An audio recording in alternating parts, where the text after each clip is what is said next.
Hello everyone, good morning, welcome back to my channel. আশা করি তোমরা সবাই খুব ভালো আছো, আমিও ভালো আছি। আজকে হচ্ছে শুক্রবার আর এখন বাজে সকাল 7:30। এখন থেকে তোমাদেরকে সাথে নিয়ে আজকের ব্লগটা শুরু করছি। বেশ অনেকক্ষণ আগে ঘুম থেকে উঠেছি, ঘরের কাজকর্ম সমস্ত কিছু হয়ে গেছে, বিছানাটা এখনও পুরোপুরি তোলা হয়নি। ঘরের খাটের চাদরটা বদলাবো, বালিশের কভারগুলো চেঞ্জ করব, ওই কারণেই খালি কম্বলগুলোকে ভাঁজ করে রকিং চেয়ারের ওপরে রেখে দিয়েছি। রেখে বাসি ঘরটরগুলো ঝাড় দিয়ে ফার্নিচার যেটুকুনি যা মোছামুছি করার ছিল সমস্ত কিছু করে ছাদে এসেছি। ছাদে এসে ছাদের খাটের চাদরটা ঝেড়ে নিলাম। যেদিনকে চাদর চেঞ্জ করি সেটা আলাদা, যখন না করি তখন সকালবেলা ঘুম থেকে ওঠার পরে ছাদের খাটের চাদরটা একবার একটুখানি ঝাড়ু দিয়ে ভালো করে ঝেড়ে নিই। শীতকালটাতে প্রায় সারাটা দিনই তো এই ছাদটার মধ্যেই সময় কাটে, ঘরে যাওয়াটা খুব কম হয়। সেই জন্য সকালবেলা উঠে চাদরগুলো যদি একটু টান টান থাকে বেশ ভালো লাগে। তারপরে আর বাকি যেটুকুনি যা বাসি কাজ ছিল সবটা কমপ্লিট করে নিলাম।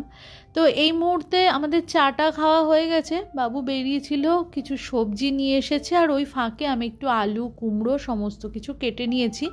আলু আর কুমড়ো ভাজা করব, রুটি রয়েছে সেই রুটি দিয়ে খাওয়ার জন্য। তো মাঝখানে বেশ অনেকটা সময় গেছে, মাম্মাম ইউনিভার্সিটি চলে গেছে।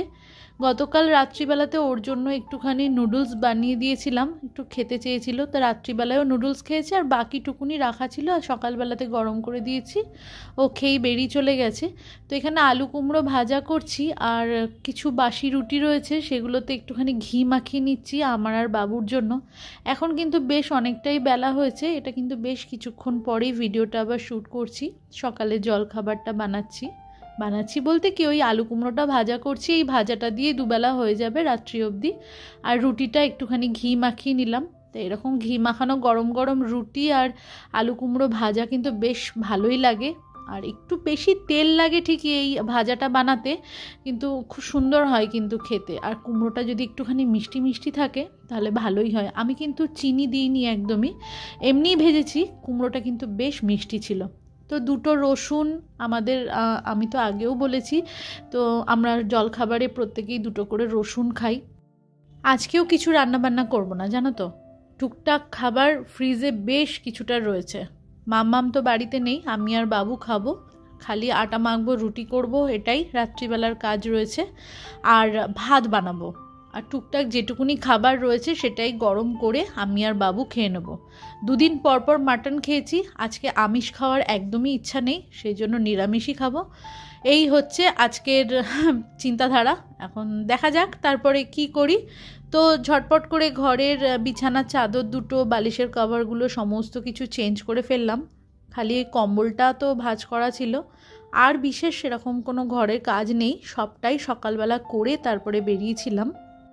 গতকালকে যে জামা কাপড়গুলো কেচেছিলাম, তো ছাদের দড়ি থেকে নিয়ে জানলার গ্রিলে মেলে দিয়েছি, কারণ হ্যাঙ্গারে করে যেগুলো ঝুলিয়েছিলাম শুকায়নি ভালো করে, খালি এই সিঙ্গেল বেডের চাদরগুলো শুকিয়েছে, সেটা তুলে এনে ভাঁজ করে নিচ্ছি। আর ছাদের দড়ি থেকে নিয়ে জানলার গ্রিলে মেলেছি একটাই কারণে, কারণ ওই ছাদে হাঁটাচলা করতে গেলে ওই মাথার সামনে ঝুলতে থাকে, ভীষণ অস্বস্তিকর লাগে, ওই জানলাতে একটা ধারে রাখা রইল। আজকেও আবার দেখো দুটো বিছানার চাদর, বালিশের কভার সব চেঞ্জ করলাম, করেই ওয়াশিং মেশিনের ওপরে রাখলাম।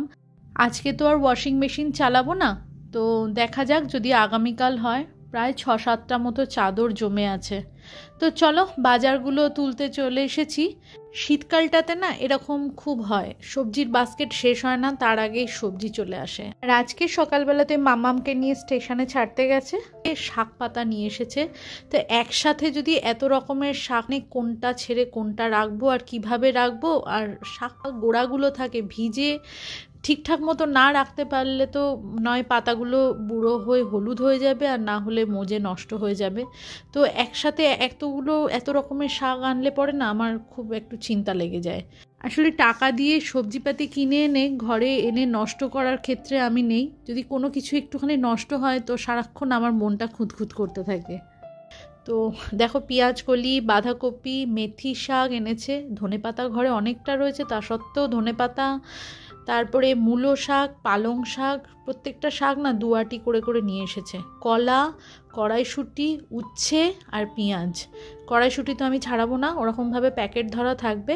আর পেঁয়াজটা রেখে দিয়েছি ওই ট্রলির সামনে, ওটা পরে ঢেলে দেবো পেঁয়াজের জায়গাতে। কড়াইশুঁটি ছাড়াবার কাজ বাবুর, ওটা আমি রেখে দিয়েছি বাবুর জন্য। আর এখানে আলু কুমড়ো ভাজা এইটুকুনি রয়েছে। আর দেখো কি কি টুকটাক রান্না করার রয়েছে। একটু মুসুরির ডাল রয়েছে, পনির বাটার মশলা বানিয়েছিলাম সেটা রয়েছে, মটর ডালের বড়া দিয়ে ঝাল বানানো রয়েছে, উচ্ছে আলু চচ্চড়ি করা রয়েছে। তাও উচ্ছে আলু চচ্চড়ি আজকে লাগবে না, রসুন আর ধনেপাতা দিয়ে মুসুরির ডাল আর এই বড়ার তরকারিটাই বের করেছি। ভাতের মধ্যে আলু সিদ্ধ দিয়ে দিয়েছি। বাবুর একটুখানি ডালের পাশে আলু সিদ্ধ না হলে হয় না, বা কোনো একটুখানি ভাজাভুজি। সবসময় ভাজা চায় না, একটু আলু সিদ্ধ দিয়ে দিলেই ওর ডাল খাওয়া হয়ে যায়। আর বড়ার তরকারি, এই দুটো দিয়ে আমি আর বাবু খেয়ে নেব। আর মামামের ফিরতে ফিরতে 5:30 মতো হয়ে যাবে, তখন এলে পরে যা খাবে সেটাই গরম করে দেব। বাঁধাকপি আর উচ্ছেটা ভালো করে ধুয়ে নিয়ে ওখানে জানলার পরে রোদে দিয়ে দিলাম। আর পেঁয়াজ কলিগুলোকে কেটে রেখে দিচ্ছি। আজকে আর কিচ্ছু বানাবো না, আগামীকাল যদি দরকার হয় তাহলে পেঁয়াজ কলি আলু ভাজা করি, বা পেঁয়াজ কলি আলু ডিম দিয়ে বানাই, যাই করি না করব। কিন্তু আজকে কেটে রেখে দেবো, কারণ এরকমভাবে রাখাটা একটা অসুবিধা হয়ে যায়। তো সমস্ত কিছু নিয়ে তো বাস্কেটে করে করে রেখেছি। না গুছিয়ে রাখলে এই ছোট্ট তো কাউন্টার টপ অগোছালো হয়ে থাকলে আমার একদমই পছন্দ হয় না। তোমরা যে সকল আমার নতুন বন্ধু আছো আর এই মুহূর্তে আমার এই ভিডিওটি দেখছো, আমার এই ভিডিওর কোথাও যদি তোমাদের কোনো কিছু ভালো লেগে থাকে তাহলে চ্যানেলটি সাবস্ক্রাইব করে তোমরা আমার পাশে থাকতে পারো। আর তোমরা যারা অলরেডি এই কাজটি করে রেখেছো তোমাদের সকলকে জানাই অসংখ্য ধন্যবাদ। জানলা দিয়ে হালকা একটুখানি রোদ আসছিল, তো শাকের গোড়াগুলো কেটে ওখানে থালায় করে একটুখানি রোদে দিয়ে দিলাম, যাতে হালকা রোদ তো একটু শুকাবে না, কিন্তু জলটা একটুখানি টেনে যাবে। আমার মেয়ে যখন ছোট ছিল তখন পরীক্ষার সময়তে ওকে নিয়ে স্কুলে গিয়ে কিছু বন্ধুবান্ধব হয়েছিল আমার, মানে ওই বাচ্চাদের মায়েরা। পরীক্ষার সময়টাতে 1 ঘন্টা 1.5 ঘন্টা আমরা অপেক্ষা করতাম, তো ওইটুকুনি সময় গল্পগুজব করে বেশ ভালোই সময়টা কাটতো। তো গল্পগুজব বলতে কি, সংসারেরই গল্প। তো ওখানে একজন স্টুডেন্টের মা আমাকে বলেছিল, বাসি রুটি খাস? মানে একটা অবাক হওয়া ব্যাপার। আমি তখন বলেছিলাম হ্যাঁ খাই, না খাওয়ার তো কোনো কারণ নেই। আমি শুনেছি বাসি রুটি শরীরের পক্ষে ভীষণ উপকারী। আমি জানি না কথাটা কতটা বিজ্ঞানসম্মত, তবে আমি এটা শুনেছি।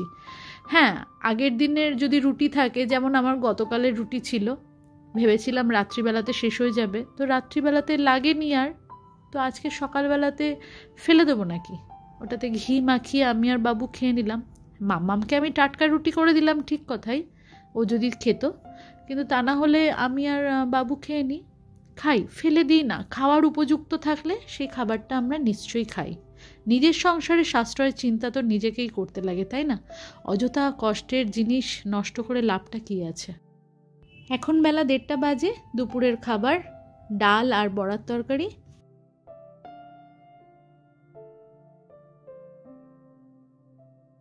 গুড ইভিনিং বন্ধুরা, 5:45 মতো বাজে এখন, সন্ধে লাগিয়ে চলে এসেছি। সকালবেলাতে ছাদের খাটে বসে বসে যে মূলো শাকটা কাটলাম কাঁচি দিয়ে, সেটাকেই এই আলু কুমড়ো ভাজার এই কড়াইটার মধ্যে ভাপ দিয়ে রেখে দিয়েছি। তো একটু ঠান্ডা হয়ে গেলে তারপরে এটাকে তুলবো। মেথি শাকটা তো সামান্য একটুখানি বাছতে পেরেছি, বাকিটাই সন্ধেবেলায় বসে বসে বেছে নেব। পালং শাকের গোড়াগুলো থেকে জলটা ভালো করে শুকিয়ে গেছে, আর বাকি সব কিছুই গোছানো হয়ে গেছে। মাম্মাম চলে এসেছে ইউনিভার্সিটি থেকে, তা ওর জন্য ভাত ডাল আর পনির বাটার মশলা বানিয়েছিলাম, তো এটা গরম করে দিয়ে দেবো।